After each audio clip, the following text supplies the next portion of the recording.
Iran और Israel ने मुकम्मल जंग बंदी पर इत्तफाक कर लिया। अमरीकी सदर ट्रंप का दावा, कहते हैं अगले कुछ घंटों में हमले बंद कर दिए जाएंगे।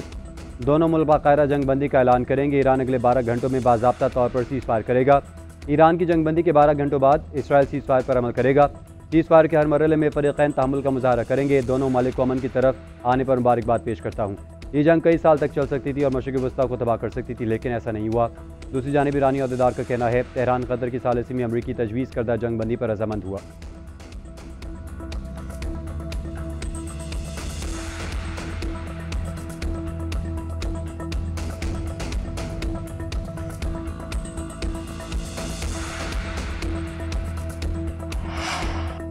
ईरान ने इसराइल के खिलाफ जंगबंदी पर अमल दरामद शुरू कर दिया। ईरानी वज़ीर ख़ारजा अब्बास इराक़ची कहते हैं तेहरान के वक्त के मुताबिक सुबह 4 बजे कार्रवाइयाँ रोक दी।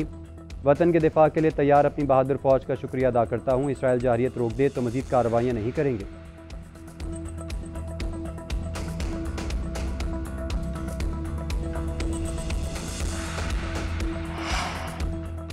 इसराइल ने घुटने टेक दी। अमरीकी सदर ट्रंप से जंगबंदी करवाने की अपील की। अमरीकी सदर ट्रंप ने अमीर कतर को फ़ोन करके जंगबंदी तजवीज़ पेश की। ट्रंप ने बताया ईरान अगर मज़ीद हमले न करे तो इसराइल जंगबंदी के लिए तैयार है। अमरीकी सदर ने अमीर कतर को जंगबंदी पर ईरान से रब्ता करने का कहा। खबर एजेंसी के मुताबिक कतरी वज़ीर आज़म ने फ़ोन करके ईरान की रजामंदी हासिल की। दूसरी जानिब वाइट हाउस अहदेदार का कहना है ट्रंप ने पीर की सपहर नेतन्याहू से रब्ता किया। सदर ट्रंप ने सीज़ फायर मुआहदे के लिए सालिसी की। जेडी वेंस, मार्को रूबियो और विटकॉफ ने ईरानियों से बराह रास्त और बिलवास्ता बात की।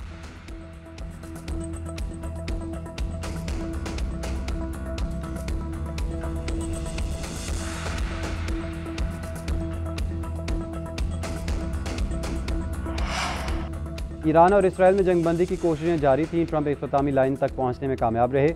नायब अमरीकी सदर जेडी वेंस का अमरीकी टीवी को इंटरव्यू, कहा अमरीका ने ईरान की जोहरी हथियार बनाने की सलाहियत ख़त्म कर दी। एक हफ्ते पहले ईरान एटमी हथियार बनाने के करीब था। किसी जानी नुकसान के बगैर ईरानी न्यूक्लियर प्रोग्राम ख़त्म किया। ईरान ने मुस्तकबिल में जोहरी हथियार बनाने की कोशिश की तो फिर अमरीकी फ़ौज से निपटना पड़ेगा।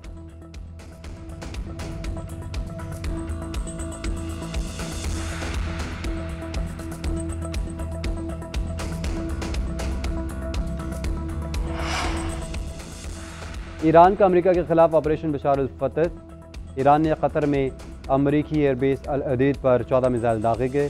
कतरी हुकाम के मुताबिक दिफाई निज़ाम से अल उदैद एयरबेस पर हमला नाकाम बना दिया। रिहायशी इलाके में कुछ मलबा गिरा, कोई जानी नुकसान नहीं हुआ। ईरानी हमले पर रद्दअमल देना एक खुद मुख्तार मसला है। तर्जमान कतरी वजारत दाखिला की न्यूज़ ब्रीफिंग, कहा ईरान और कतर के दरमियान गहरे ताल्लुकात हैं। उधर कतर, बहरीन, यूएई और कुवैत में फ़्लाइट ऑपरेशन बहाल हो गया।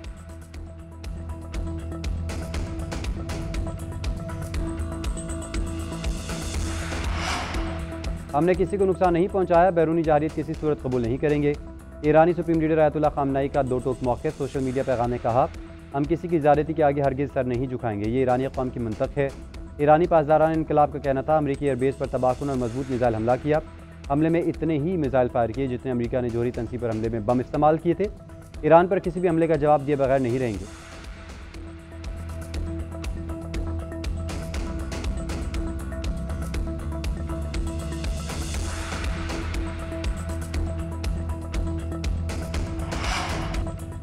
वज़ीर आज़म शहबाज शरीफ का कतरी और सऊदी सफ़ीर से टेलीफोनिक रब्ता। मशरिक़ वस्ता की कशीदा सूरत हाल पर तबादला ख्याल।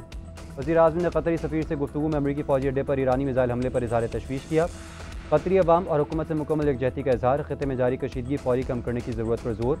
वज़ीर आज़म का सऊदी सफ़ीर नवाब बिन सईद अल मालिकी से भी रब्ता। मशरिक़ वस्ता में अमन और इस्तेहकाम के लिए हर मुमकिन सफारती कोशिशों की ज़रूरत पर जोर दिया।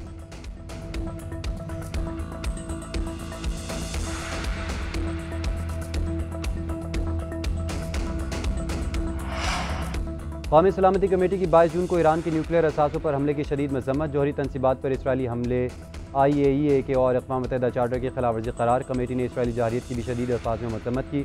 वज़ीर आज़म की ज़ेर सदारत कौमी सलामती कमेटी के इजलास का एलामिया। इजलास में फ़ील्ड मार्शल सईद आसिम मुनीर की भी शिरकत। कमेटी ने कहा ईरान को दिफा का हक़ हासिल है। इसराइली इक़दामात ने ईरान और अमरीका के दरमियान जारी मुज़ाकरात के अमल को सबताज किया। इसराइली जारियत ने एक बड़ी जंग के ख़तरे को बढ़ा दिया है। ज़राए के मुताबिक फ़ील्ड मार्शल आसिम मुनीर ने अमरीकी सदर ट्रंप से मुलाकात पर ब्रीफिंग दी।